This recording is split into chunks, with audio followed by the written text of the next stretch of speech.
Into Booby's World right here on the Big Play Network. I'm Nick Padone, joined by Daniel Booby Gibson. We're riding high. Cavs were able to even the series in Boston. Yes, so sir. We're feeling good, man. Before the show, it was cool to have Dave in here, just reliving some old Cavs memories, some man. nostalgia. It was really cool. Yeah, especially that game 6, man. I feel like whenever I meet somebody on the street and they come up to me, it's the best feeling in the world when all of them know exactly where they were that game 6 moment. Yeah. I mean, I definitely remember it. You know, like I always tell people, so for me, and like, because Cleveland's a Browns town, right? Right. But during that era when I was growing up, you know, the Browns weren't very good. The Indians at the time weren't very good either in the early 2000s, mid 2000s. And the Cavs were the best. I mean, they had they had LeBron, We were just kind of we were just kind of getting to that point. Ascending. Yeah, exactly. It was a we team on the rise. So like it was just so easy to cling towards basketball. And then obviously like that was the sport that I played. So like, you know, my friends, you know, we were at the course trying to emulate, you know, the Booby Gibson threes of the time. So like with the goosey. Yeah. Yes, So I remember those memories fondly. And like for me, I would say like my memories are a little bit different being a younger guy. Like I was watching a lot of those games like with my dad, like sneaking me out of my room when my mom went up to bed, and like we would watch the games on the couch together, you know, like all those incredible moments. I think we woke up the house. You just wanted to say Booby though, did you? Just wanted to just get that. No, because like I was old enough to get that it was a nickname. Like I got it. I knew that wasn't like saying Booby. They don't even know I shoot threes. So no, and like the threes were crazy, and then like that era too, like that. Then when we got to practice, like that's all what we would want to do is we would want to shoot threes, because like, well, that's what got LeBron back into the game, was like Booby was shooting threes. So that's my memory. You know, then our coach kind of talking us out of that, like, well, you're not Booby Gibson, so stop shooting all them damn threes. That's what he used to tell us. I just think about, man, how that was at the time where all the fans would be standing outside of the arena too, bro. Like, so like just the energy, like I think about that, and I think about this game coming up, and I feel like the Celtics gonna get a taste of that in Rocket Mortgage coming up. I feel like we'll be at home coming off of a win. The guys will be excited, and I know the fans gonna pack that thing out and be ready to rock. So what was it like for you? Because like people don't really know that, like, you know, before the game, getting into the arena, what that looks like for a player, and then after the game leaving. So talk to me about that, like after some of those big time wins that happened in that building. Oh, like, man. What's it like when you're trying to pull out and leave to go home? Nah, so I think if I go back to that game 6 night, bro, I came out of the building and I'm thinking it's sweet, right? I feel like I can say what's up to the fans, and you know I'm gonna be able to drive home safely. Wrong. Nick, I step out the top of the lack. I'm like, yeah. And then a few people turn around like Booby, man, a mob run right to the truck, and they all pushing it, jumping on. I'm like, yo, listen, baby, we got the founders of the second, relax. But I think that night is when me and the city, we fell in love, like that night. Cause I be so humbled by how people still come up to me and remember that moment. But I think about it, that was our first trip to the finals as a franchise. So I get it, and I'm always humbled and appreciative. But I think that was the night where we came together and we became family that night. Man, that's so cool. What was it like, I guess, in the days and weeks following? Because obviously the finals happened, and like, you know, say what it was about that, but like the Spurs had an entire roster of future Hall of Famers with like, Tony Parker, Tim Duncan, people try to say we got Ginobili. swept of the people that ain't never played the game before. You know what I mean? Like, we got to the NBA Finals and played against a dynasty. And it was Bron's, third year? I think he was 22 years old. So, ain't no shame in that. Ain't no shame in getting to the finals and competing to be the best team in the world. And like the fans knew that at the time too, because like in those coming months and then throughout the summer, and when you guys got back to Cleveland for that next season, like it was electric all throughout. It was like basketball was back in Cleveland for a lot of those fans, you know, that remembered the fun days of Mark Price competing against Jordan and the Bulls, you know, in the playoffs. Shout out to Mark Price too. I heard you challenge me. I'm up for that challenge if you want to get that 3-point shootout in, my guy. All right. I'm ready for it. All right. Maybe a Legends three-point shootout. That'd be a lot of fun. I feel like we might have to wait a couple years to get your guy Kyrie in it too. What's that? The shootout? Yeah. You, Price, Kyrie. Yeah. Kyrie down the line, we'll knock him off. He right now, I don't want no parts of that guy. The way he playing and the way he's leading that team, we gonna let Kyrie do what Kyrie do, and he is so fun to watch. I gotta think he's, to me, the most aesthetically pleasing basketball player to watch, bro. He's just so fun. Like, if he was 6'6", it'll be over with for everybody in the world. That's the only chance they have, is that he's only 6'2". And has been, kind of since he came into the league, has been that good, that dominant. The game has been that pretty with the way that he's able to finish so effortlessly around the rim. And I know you've told me before too that, like, as a rookie trying to guard him in practice and stuff was just crazy. Oh, nightmare. I mean, I'm a little biased, but I tell you, he's, to me, one of the best players ever. I don't know how we missed the top 75. That's ridiculous. But, man, I go back to those workouts we would have, man, those one-on-ones, and I like to think I'm a pretty decent defender when I want to be. Coach would put me in the game to guard the other team's best guys, slow guys down, but that kid, he got something different. Every time you think you got one move, stop, he got another one. And another one. And then when you stop all the moves, he got a layup for you. You might get there to contest the layup, but he got another finish for you. So, I mean, he's my favorite player to watch. And I've said it a million times on this show. To me, one of the best point guards ever. We'll talk about that series coming up a little bit later in the show, Booby. But, man, when we're looking at those Dallas Mavericks able to win game 2, Kyrie only gave them 9 points.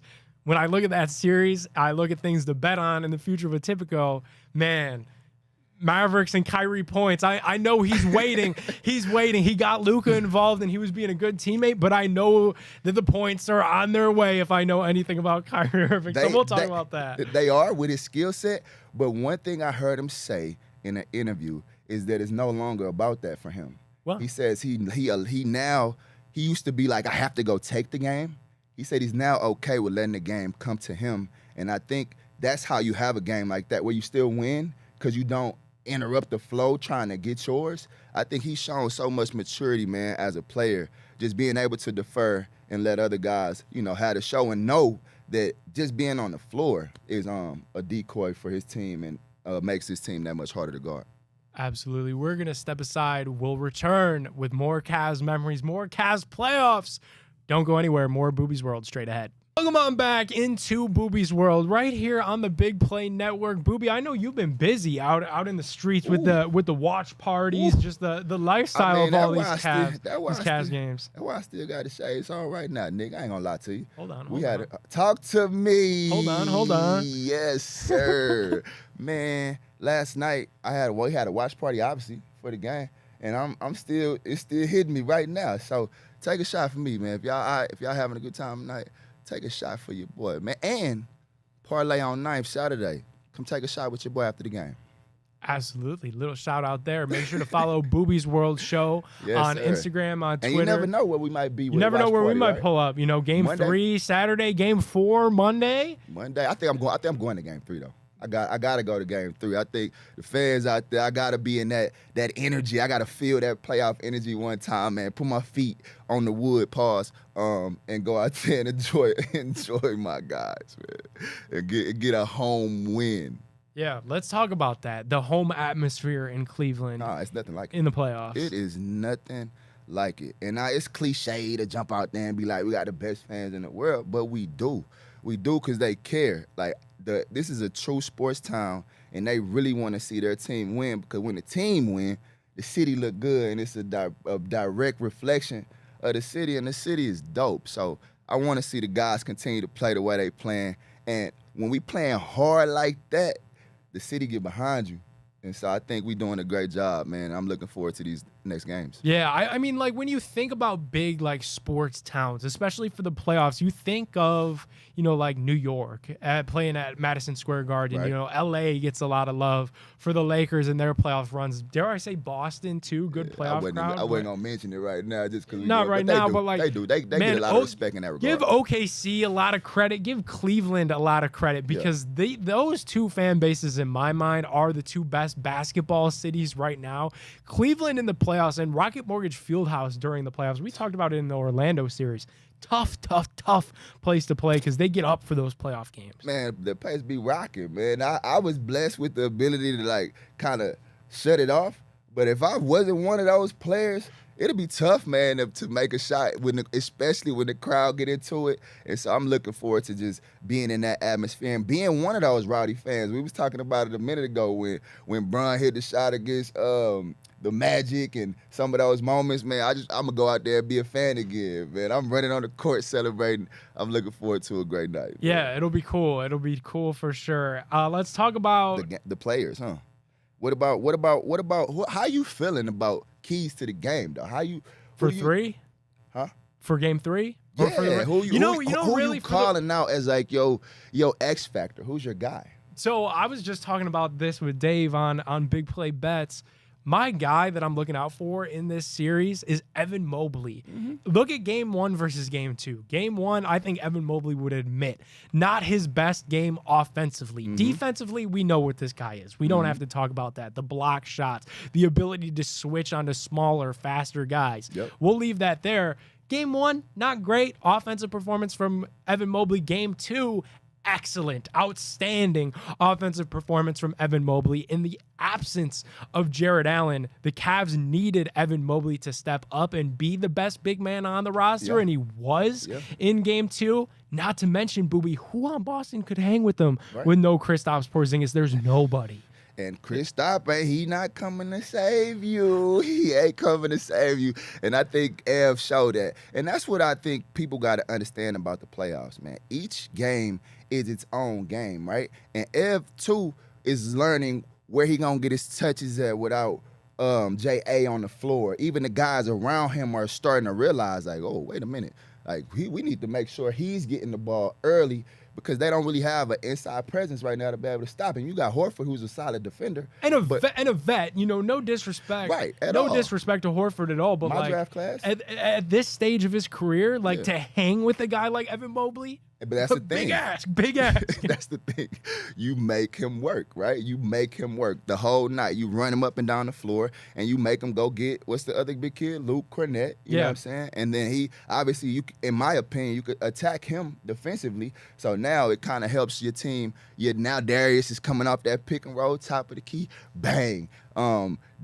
Spider-Man. We should have led the show with some spider music, right? So everybody that decided they was ready to jump off the bandwagon, can they please stay over there? Stay over there. Because I be seeing everybody be so quick when somebody has a bad game here or a bad moment to jump off. The real Cavs fans, please stand up. Because my guy is who he's always been. And he took that moment on the road and made all the rest of the guys comfortable and let everybody. I mean, Vert did his thing, but I feel like Don was just that calming factor, and we saw the superstar step up last night. For sure. I mean, if Donovan Mitchell could be the best player in this series, we said it against Orlando too, but obviously Boston was going to be a bigger battle just because they've got two, right, with Tatum and Brown, and we thought Porzingis, but he's going to be out. But Donovan Mitchell is the ultimate equalizer in all of this.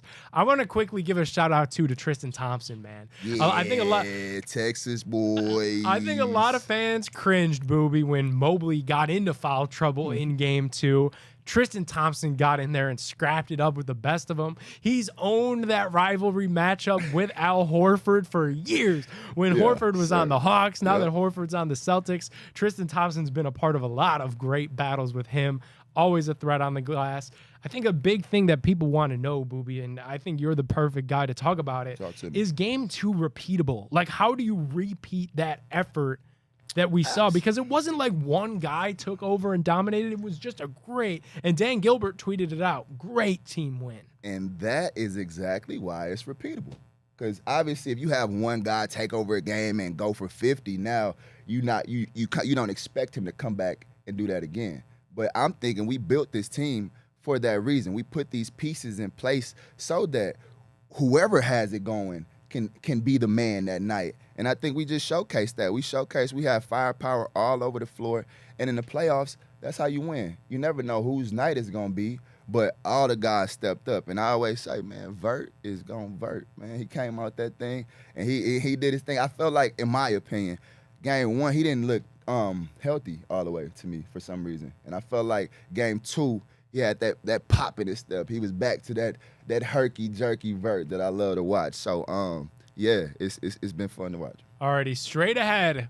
There's another X factor for the Cavaliers that nobody's talking about yet. All of that and more when we return on Booby's World. Don't go anywhere. Welcome on back into Booby's World right here on the Big Play Network in the midst of this Cavs Eastern Conference semifinals second round series against the Boston Celtics. Cavs get a little bit of good news coming by way of ESPN's Brian Windhorst, who reported that Dean Wade is at least planning on giving it an attempt to play in games 3 and 4 for the Cavaliers when they return home. Now, we know Dean Wade was a huge part of the Cavs' regular season matchups against Boston. The one win that the Cavs had against the Celtics this past season, Wade exploded, 22-point performance. He was awesome, really the leader behind the comeback in that game. How big of a deal would it be for the Cavs to get Dean Wade back in this series? Listen, man, in the postseason, you need all of the weapons you can have. As we've seen, you just never know who night it's going to be. And Dean brings the tray ball, but he also brings that versatility defensively that you need against a team with the length that Boston has. So, of course, we welcome back the Deaner, and we'll be looking forward to getting him out there on the floor. But I think we have a great chemistry right now as a team, and guys kind of know what they're doing on the floor. So it'll be interesting to see if he is healthy and available to play, where those minutes come from, because that'll be a tough thing as well. Because I feel like even Georgie's having a hard time with finding minutes because the rotation is so tight right now. Yeah, and I think that's probably where the minutes would come from, right? Is from George, just because we've seen some inconsistencies, to put it that way, on the defensive side. Like just another tough matchup. Like Orlando was a tough matchup for Niang because they were so athletic and young. Fast team. It was tough for Niang to compete defensively with that. And this series against Boston, I mean, the guys that he's been asked to match up against, in Tatum and Brown, good luck. That's hard. But I don't think we signed Georgie for him to get out there and lock guys up. You know what I mean? I think we brought him on the roster to come here and make shots. And so I think that sometimes you take that because he competes defensively. So you take that and you want to see if he gets the opportunity to make some shots, and you hope that the tray ball makes up for it for Guy, if he gets a blow by or something like that. But, I mean, Georgie, I feel like he's a competitor, so I would love to see him get some minutes too. Yeah, we'll see what happens with that as guys return. I, too, wanted to quickly talk about Jared Allen and rib injuries. Have you ever had a rib injury in your career? Because they're saying, Jared Allen right now is having a hard time, putting his shirt on. People are playing. I heard somebody try to use the word soft about my dog, being out with a rib injury. I had bruised ribs, and you can't breathe. Lifting your arms up, just doing the most simple things, you realize just how often you use your ribs for everything. And I can only imagine being a big in the paint trying to play with all that physicality and with a fractured rib like that. You really putting your life in danger, honestly. So I think he should take his time with it. And yes, I have had bruised ribs, and they are no fun. You feel them the entire day. Yeah, because sitting down, I have no relief. Yeah, but sitting down doesn't help. Standing up doesn't help. Laying down doesn't help. Breathing, laying on your stomach certainly doesn't help. You can't sleep. You can't be awake. It is definitely something that's difficult to deal with. So I agree. Calling Jared Allen soft is kind of crazy. But here's the thing with bruised ribs or fractured ribs. Anything that has to do with ribs, there's nothing you can do. You can't put ribs in a cast. Yeah, you can't get surgery or none of that stuff. So, man, I hope my guy takes his time. We miss him, but I think Jared has shown if he's healthy, he'll play. Yeah, he has heart, man. That's what we do in Texas, man. Shout out to TT and JA, man, keeping the Texas energy alive. Love it. How about this, Booby? Because I'm thinking about this. In the event that they could get Wade back or Allen back, pending both of those injuries, Isn't it kind of weird? Like, it might be hard to just jump right into the middle of a playoff series after you've been off for some time. Because, like, this series in specific, like, the Orlando series was ugly. Can we just call it for what it was? Like, that was an ugly 7 games. But both of these games, for Boston in game 1, they played with an immaculate pace. And for the Cavs in game 2, it was Cleveland that was dominating the pace, the momentum. The ball movement was impeccable. So after not playing for 2 months, it's going to be tough, I feel like, for a dude like Dean Wade to just come back in and be the Celtic killer that we thought that he was, you know, during the regular season where he had so much success. I almost wanted to leave with that because, I mean, obviously you want to see him come back. And the one thing that the fans don't get to see is that he wouldn't be even considering coming back if he hadn't been revving it up for a while, if he hadn't shown that he was physically ready. But what you do got to understand is the playoffs are a little different. It's a different speed, a different pace that you have to adjust to, and that's probably what the Magic series was, just both teams trying to adjust to that pace. So it would be tough to be off for a while, and your first time back, it be the playoffs. You hope to get some games in before that, but again, I love to see him out there, and I think that even sometimes just having the presence of a shooter opens up the floor for your guys out there. And then normally, for me, when I would come back from an injury, I would focus more on the defensive end and allow that to give me some type of rhythm offensively to get back into it. I know I don't come back in gunning right away. No. So let's talk about that because I would think, you know, coming off an injury, you would want to at least like see one go through. You know, like that's all I would probably be thinking about is like, let me just get one to go through. See, that's how trust whatever's injured again, like get that underneath me. But that's not the approach. Yeah, that's kind of how you end up starting to, like not trust yourself though, right? Because you got to find that rhythm and you got to because sometimes, I mean, not even sometimes, basketball is rhythm. And when you haven't played for 2 months, you'll get out there on the floor and be like 2 inches too high in the corner. And you know what I mean? It's those small details that you get used to from where you shoot and play on the floor. And so you have to get back out there, get bumped a little bit, and just play the game a little bit in order to find that rhythm. It's hard to come back in and just have it right away.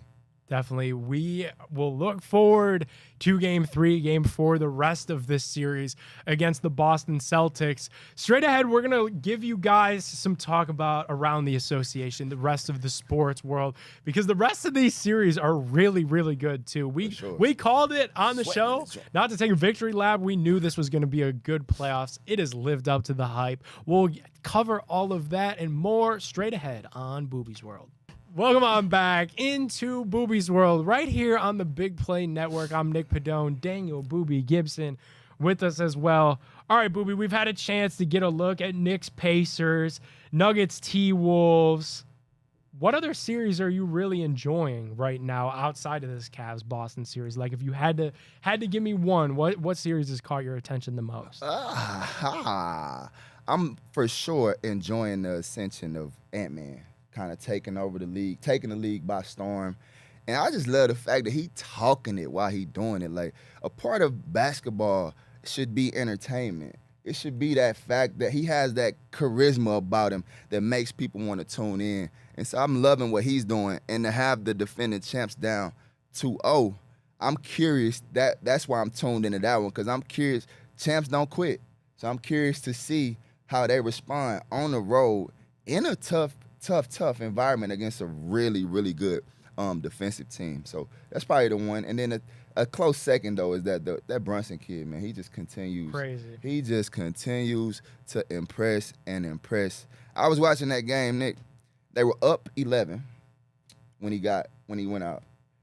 Go down 11 when he's in the back, and then end up winning the game. So that's like a 22-point differential from him just being out of the game for like 6 minutes. It just shows his importance to that ball club, man. So shout out to Jalen Brunson too. He's been fun to watch. I put this out about Brunson on my Twitter page, Booby, when And right after that performance, awesome performance. And mind you, this was before game 2, so this is when people were down about the Cavs because of game 1. Mm-hmm. And I tweeted bandwagons. Go ahead. I'm sorry. No, you're good. I would implore the people watching the show, just Google right now, pull out your phone as you're watching this, and Google Jalen Brunson stats. And over the course of his career, take a look at the ascension in every single category of points, rebounds, assists, just efficiency as well. He's in year 8, I believe, and I think he's in year 6, and I believe he's 28 years old. Jalen Brunson, guys, is the exact reason why the Cavs shouldn't give up on Darius Garland, because Garland has shown. Because Booby, I know this. Talk to me, this might be news. No. So this me. might be news to you, because there's people out there that think that the Cavs should just trade DG this summer, because it's been a tough year for him, and it has. I'm sure you admit that. I don't listen to. I don't listen to the fans when it comes to stuff like that. But I'm listening. to you. But so here's where I want to talk some sense into people, and so I put that out there, and it went crazy, viral in Cavs Twitter universe. I hundreds of people replying to me you're being a DG apologist. Look at the career ascension where DG is starting to regress. No, don't look at it like that. Darius has regressed, because I get that All-Star season was 2 seasons ago, and we haven't had one from him since.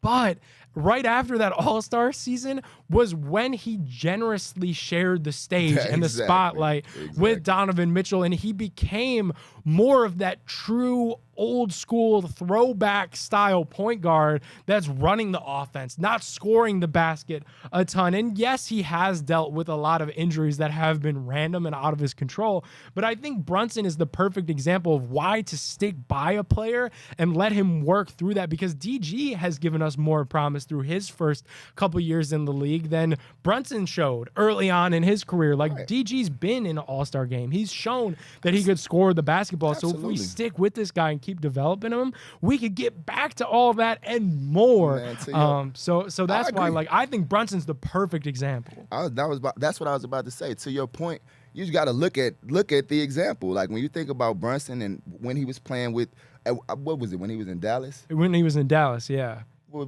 was his numbers, right? You wouldn't. Not great. Exactly, right? So when you're sharing the wealth and you're being a good teammate, you won't have those numbers. But then you go to a team like the Knicks, and Tibbs just gives you the ball and says, it's your show. You get a completely different outcome. And I feel like the same for Darius. When he had the ball and it was his show, what did we get? All-Star point guard, who to me is still an All-Star caliber point guard. So I agree. I think that Darius is a fantastic player, and a player that you should have on your roster, and the Cavs should keep on the roster for a long time. Yeah, because think about that, man. We've seen it in Cleveland, especially, a sports town as tortured as this one is. A player like DG that's really young, really promising, tortured. You ship him out and watch him ball out Absolutely. For a different team. I don't want to watch that happen. I want to watch it right here. So leave DG alone. He's got hit in the face a lot this entire year. We're going to keep him healthy next year. Are the same fans I was talking about earlier. The fair weather bandwagon fans. These fans, they just, next game, he'll be their favorite player. So I'm not even wasting my time with with how they feel about it, man. I'm a Cavalier fan, and I'm rocking with the guys that we have on the roster, and we here to get one. We here to get a whole series, actually. All right, so we're talking about this. Let's flip back. Let's keep talking about this Pacers-Knicks series. Mm-hmm. It's been a lot of fun. Brunson has been a big part of it and will need to, in my opinion, Booby, be the pivotal part of this series, because we look at what's going on with these New York Knicks. Mitchell Robinson out. OG Anunoby at least out for game 3. Josh Hart has played every single minute of this series against the Indiana Pacers. I mean, they are putting a ton on Jalen Brunson's shoulders right now. That's what it lies. How healthy, how will he hold up? That will tell you whether or not the Knicks win that series or how far they'll go in this playoffs. Because even just I was wrong with my pick. I picked the Pacers to win it, thinking that Siakam would have a bigger impact than he's having. I haven't really seen much from him yet, but that could change the series as well if Siakam turns it on and gets it going. But yeah, I feel like that Brunson kid, again, I said it earlier, he just continues to impress every single time he gets on the floor. So, yeah, if he's on the court, I think the Knicks will go as far as, regardless of who else is out there. You take Anobi out, everybody out. If Brunson is out there, the Knicks got a chance to win. For sure. All right, when we step ahead, we're changing things up a little bit. Caitlin Clark getting ready to make her pro debut with the Indiana Fever. We'll talk about that and more when we return on Booby's World. Stay with us. Welcome on back into Booby's World right here on the Big Play Network.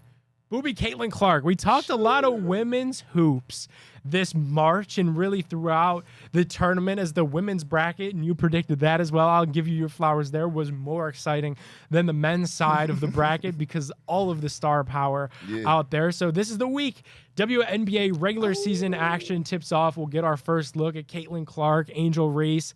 There you go. There you go. I got my season tickets to the sky. I'm definitely going out there to check Angel out. Do you think that Angel and Caitlin in particular, the two biggest stars from this past draft class, can capitalize on their popularity and bring that clout to the WNBA? Oh, yeah, it's happening.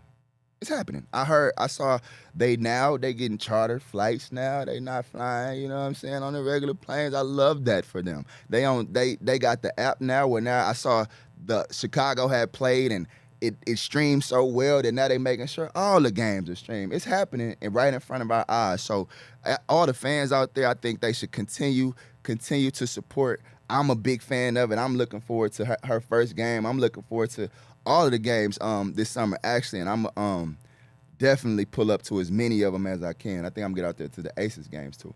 Yeah, that's cool because that's an easy flight. I was thinking to go see Caitlin Clark if you're in Cleveland, that's a pretty easy drive. That's like a 4.5. What, Ryan? Like 4.5, 5 hour drive.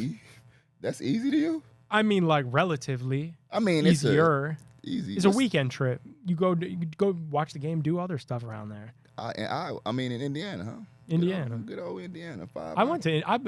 I drove to Indiana this past. It's not that far. Like I broke it up. I went to Columbus. See what I'm saying? So that's what's hard. So I went to Columbus. I went to Columbus, which is like 2 hours, and I hung out in Columbus. That's an easy drive. Right. And then from Columbus to Indiana was only like 2 hours, which is another. So there you go. That's how I recommend you doing it. Two easy drives in one trip. Back to the point, it's not an easy drive from here to Indiana if you want to go to the game. Clip that, Jack.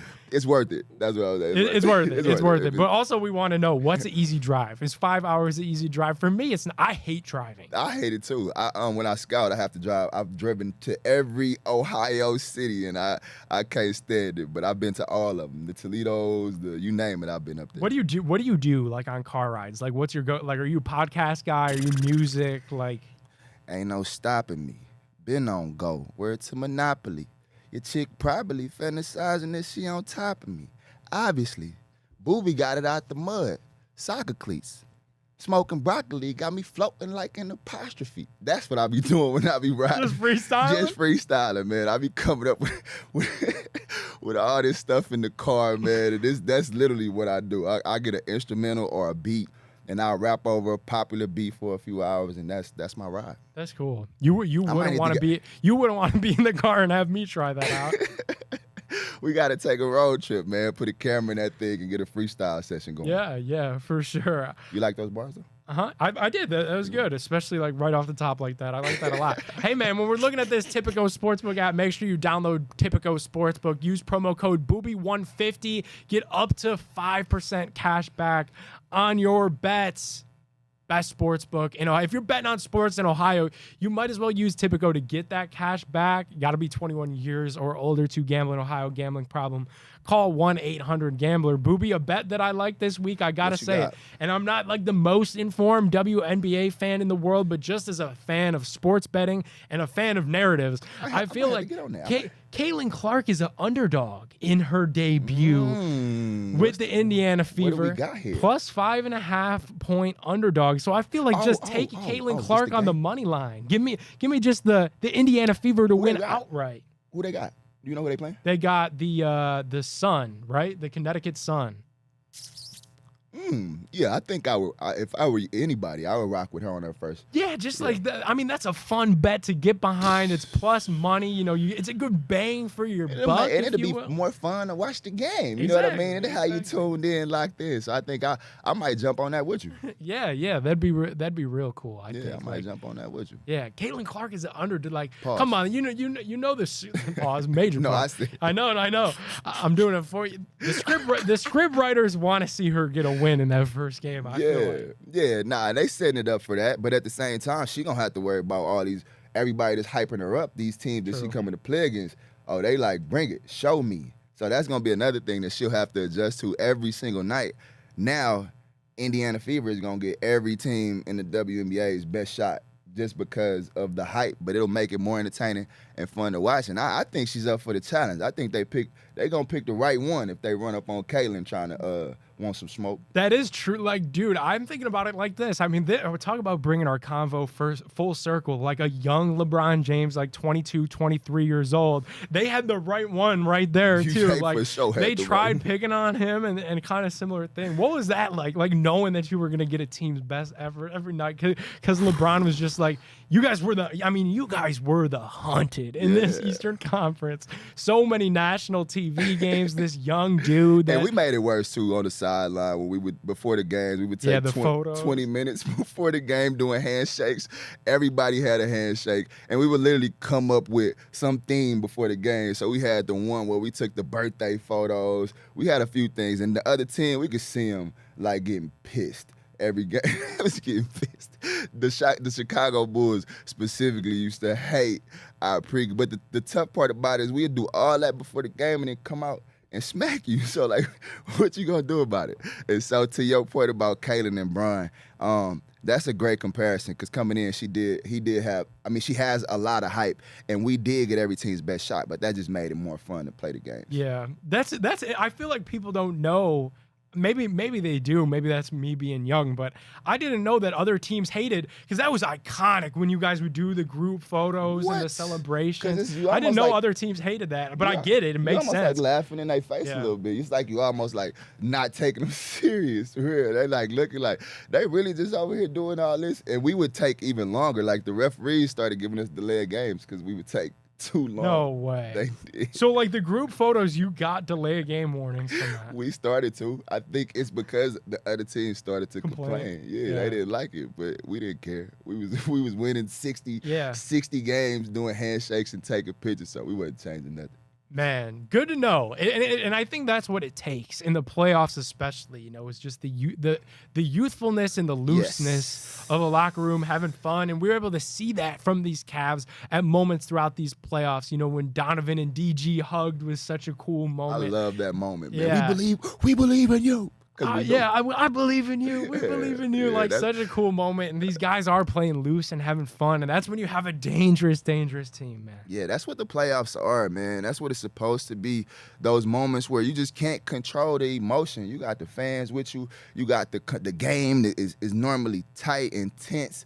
And you just can't control that fire that comes out. That's the beauty of the playoffs. So people ask me, do I miss basketball? I'm like, overall, my body didn't hold up. But what I will say, the playoffs, man, I miss playing in the playoffs. There's nothing on earth that can compare to that level of competition and like what you got to do as a team to try to overcome that. It's fun. Definitely fun. We are going to have a lot of fun with the Cavs on this ride throughout the second round of the NBA playoffs this week in their matchup against the Boston Celtics. Hang on here with us. We've got more Booby's World right after this. Welcome on back, right on here into Booby's World. We were talking about, man, call out our guy, Ricky Smith, uninvited? Uninvited. He ain't welcome. He is not welcome. The first ever person to be uninvited. You know everybody welcome in here. Everybody is welcome at the crib, but Rick, no more. He is cut off. We invited about 2 months to come up here and host with me and just hang out. He just said he was coming too many times and not showed up. That's it. I'm done. For you guys that don't know, local comedian, friend of Big Play, really. I mean, he's been on just about, and I don't mean to hurt your feelings. No, you should, because I'm finna take it there. Go ahead. Go ahead. He's been on Big Play Cleveland I don't have enough fingers to give you a number of how many times he's been on with us on that show. He's a friend of Big Play. He's been in that seat. You know what it is? You know what it is now? Kendrick and Drake got me going. It's beef now. It's beef. Booby and Rick is. If I see you in the street, it's up. What do you make of all this going on with Kendrick and Drake? I need your man, just quick overall view, because this is crazy. I feel like, Booby, for my generation, this is the first time we're seeing like a real true rap beef. Yeah, and I'm glad that it ain't on some Pac and Biggie vibes. That it's actually just a rap battle about lyrics and cadence and all that. You know, I love music, but it's killing me. It's killing me because Drake, I'm a fan of Drake. That's my dog. But some of the flows that Kendrick coming with is just coming crazy. Man, you can't have a whole city just hey. You got a whole city to come on, man. That right there took it for me. I was on the fence until he dropped that. I mean, and you were rapping some of the stuff in here in studio before we started off. Man, like, you're definitely not like us. It. You can't help it. You can't help it, man. So shout out to both of them boys. I feel like for stepping out there and taking on the challenge in front of the world, man. I think we all wanted to see it. Both. Two of the best in the game get after each other, so I think it's split down the middle in terms of who people think won. But on my end, I think Kendrick got a slight. Yeah, I was just about to. He got a slight. I feel like people are kind of like leaning that way. Yeah. Because I guess what I would say, because I was expecting my guy to hit Kendrick with what he got hit with. I was expecting Drake to give me the dance bop so I could, you know what I mean. But I think Kendrick outplayed him at his own game with that one. Well, it could still be coming. Do you think it maybe is still coming? Like, do you think it's over? Like, hey, you know what I am afraid of? What I am afraid of is the fact that Drake didn't drop, and Kendrick gonna do it again. That's what that's what I don't want to happen. I feel it's something tells me that kid is still mad. That kid, Mad City, he's still mad right now. I think he might got something else for us. That'd be crazy. To do multiple in a row without a response would be crazy, because then you got to respond. I think he wants to bury, bro. I think his whole goal is to erase Drake. I really think it is. Wow. And maybe that's just me. I don't know. So, I mean, because I saw some conspiracies too that this was like a plant and that the labels wanted them to go after each other. I think that there's more going on up top against Drake though. I think it's because everybody just that's why I'm scared to even say anything back. I want to be Team Drake because so many people take a shot. It's hard for him to focus on one. But yeah, I just don't. I don't know. I think it's higher, and I just don't think it's over. I don't think it's done. All right, yeah, maybe we haven't seen the rest of it. What else we got going on, man? There's a lot. There's just a lot going on. Hey, Nikki P, your boy is getting into this business game, man. I was at City Hall about doing some things for the city, creating like a summer hoops program, a pro-am. Need it, by the way. Need it. Yes. Huge for the city. Huge for the city. And I know that's something you're big on too. We did the event at Garfield Heights High School. That's what summer started. Especially. Stay out of the streets, man. Yes. Basketball is the perfect escape. Cleveland needs something like that. That's what started it. So we're gonna create a league so these guys can come to hoop. You know what I mean? We're gonna have other job fairs there, other vendors. Like we working on sponsors for it all. So I went and sat down with the commissioner of all the rec centers in Houston and check your boy out. We're gonna do a 3-point shootout at all the recs across Cleveland to find the best shooter in Cleveland. So we gonna hit each rec, the winner from each rec. All links End up. of the summer, we have the Booby. I ain't even gave it a name yet. A 3-point shootout, and we gonna find the best shooter in Cleveland. So if you think you can shoot, it's for all ages. We got some shootouts coming your way. I'm in. I'll participate. Maybe you can win. And the prize gonna be crazy. We haven't even figured out what the prize gonna be. We gonna have cash prizes. Free gas. Remember, we gave out a year's worth of free gas at the last one. So man, we gonna take our producer. I think Ryan. I think we got a participant. Ryan almost just fell out of his seat. Right, like I'm shooting now, but Ryan, drive down here every day to produce the show, starting to take its toll. Man, I'm telling you, that gas. I almost wanted to get in the shootout when I heard we was giving that away. Cause free gas, man, this gas gets crazy sometimes. But electric, I got an electric. Bro, it's way to do it. Right, it just takes too much to go to the stores and have to charge it up. Thank you guys so much for tuning in to Booby's World right here on the Big Play Network. We will see you guys